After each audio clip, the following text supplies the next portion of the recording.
She went viral. She, man, I haven't let it soak in yet. Everybody keeps saying, but that's her. I kept hearing something during the game, and it was one free throw somebody missed, and I looked back and I was like, damn, that's my daughter screaming. I just said, you can miss one day at school and come to a game, and I'm glad I did. I owe her some money for sure. Okay, so the Raptors shot 50% from the field. They missed 18 free throws. It was highly effective. Previous game, they shot 87.5%. Yeah. It's a great strategy. She was great. She did a great job. Adam Silver also needs to step in and make sure this doesn't happen again. Really? Okay, everyone thinks I'm joking. You laugh. Let me tell you right now.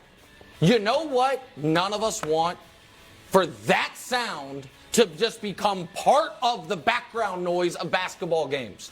And if you know what? It worked. Little kids screaming I don't know where it is in our brain, but it freaks us out. And it freaked out the Toronto Raptors last night. And even if she doesn't do it, some other little kids now, like that freaked me out right then. It's guys. I hate slippery slope arguments, but the slippery slope is coming.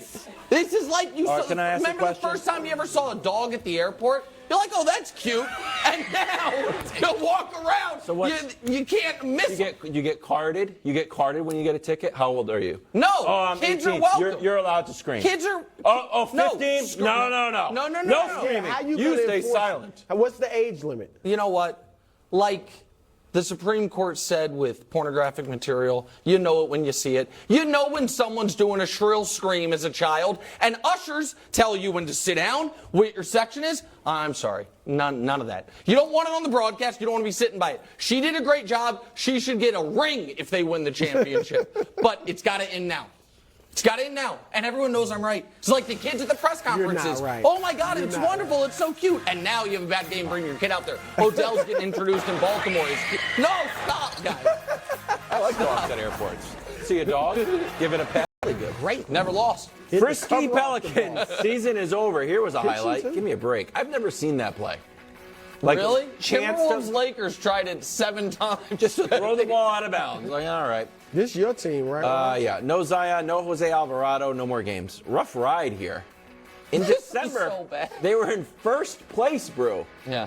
Then in January, they were like, we're a half game behind Denver. Then they went 24-32. Yeah. Zion made the All-Star team, didn't play, and now we're in a bad spot. Yeah. So, Brew, how disappointing was this season for my Frisky Pelicans? I mean, disappointment, like pressure, is a result of expectations. And once Zion went down, there are no expectations. Did I think they'd probably beat OKC? Yeah, I picked them. But I'm not surprised or shocked that OKC beat them. The disappointment for New Orleans is the same as it's been for the last 4 years, that our best player can't stay on the court. That's the disappointment. If Zion Williamson had not been hurt, they wouldn't be in the play-in, and they'd have as much of a chance of coming out of the West or close to as like a Memphis. They're one of those young, hot teams that you're going to have to watch out for. Without Zion, anybody that's like shocked or, I get it, you're disappointed, but this is the type of team they are without Zion Williamson. Listen, they were 18-27 in their final 45 games, if you include last night. And most of that was without him? It was all without. No. It was all without. Because I got them 17 or 25 and 28 without him. Yeah, and I'm just talking about from the moment Wild's talking about right after the turn of the new year, they were a game out of first, and then they played 400 basketball. They won 40% of their games, final 45 games. Here's the problem for them. Because I know that I threw out there as like a kind of fun thought exercise when we were talking about Trey being shopped, like Trey for Zion. Like there are going to be rumors about Zion with his future with the Pelicans. I understand that. The thing for them is this. Their team, as it's currently constructed, is drawing dead to contend for anything. Brandon Ingram, nice player, a guy who's improved greatly since he was traded in the Anthony Davis trade. If he is your best player, you have no shot. Oh, you mean without Zion? Exactly. Yeah, that's what I'm saying. But not with Zion. Well, that's the counterpoint is this. With Zion, I think they could win the conference.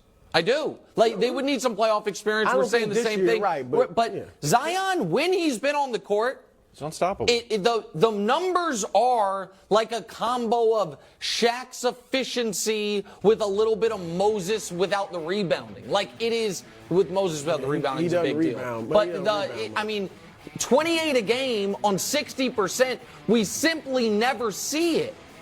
And if you're the Pelicans, you are just hoping that he can follow the Joel Embiid trajectory. Right. Which is the beginning of the career, is marred by nothing but injuries. And then, really, Embiid, you still get nervous when he falls, but he hasn't suffered a significant injury in a long time. The problem is, Wilds, I guess there was some of this with Embiid. People gave him a hard time about his diet as well, actually. He's drinking pictures of Shirley Temple. Yeah, Shirley Temple's. He's like, I won't do that anymore. Yeah, he said, no, that's exactly right. So maybe there was some of it. But the Zion stuff is weird. And the fact that we have had consecutive seasons that at the end of the year, is he going to be able to play? Can he not play? Nope, I can't play. Here's my awesome dunk show before the games. Yeah, that was strange. It's weird. Yeah. It's just, there's no way around it. It's weird. So I'll give you something even weirder. So yesterday we did to the audience, we did a very empathetic segment about Zion because we felt that Zion, based on his interview, was very sad and going through some real mental hurdles. So we've got that here. At the same time, CJ McCollum yesterday kind of opened up the lens and said, hey, you bear some... He didn't say it, wasn't talking to Zion per se, but we'll play the sound and tell me what you think, bro. I would say availability is important, man. We got to be available. We got to do what we need to do, off the court in terms of preparation, in terms of getting treatment, in terms of getting the right sleep, the right type of hydration, having the right type of diet. I mean, everything has to matter to us for everybody, 1 through 15. Okay, so it's 1 through 15, Shots fired bro. at Jose Alvarado. It was... And it was Larry Nance tweet. So our colleague Skip had a report about Zion's relationship with the team and his stepdad or whatever. Larry Nance Jr. quote tweeted a story, an aggregation of it, and said, nobody in our locker room's looking sideways at Zion. And then CJ McCollum, who isn't the best player on the team but is their veteran, is probably the leader of the team. To me, I agree with you, Wilds, was taking somewhat pointed shots. Who else is he there. talking about? All right, and CJ is a sober-minded leader in the head league. of the Players Association, Absolutely. right?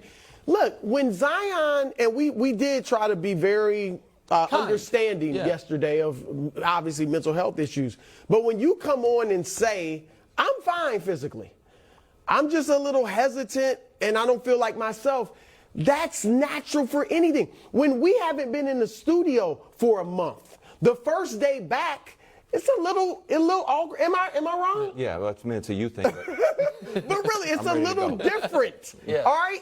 And when you say you're fine physically, a lot of people are going through challenges in life. All right? There's a difference between a real mental health issue, and I don't know if he has that or not, and just the everyday challenges, insecurities, fears that all people have to overcome sometimes on a daily basis. And so that's what, with all of these guys,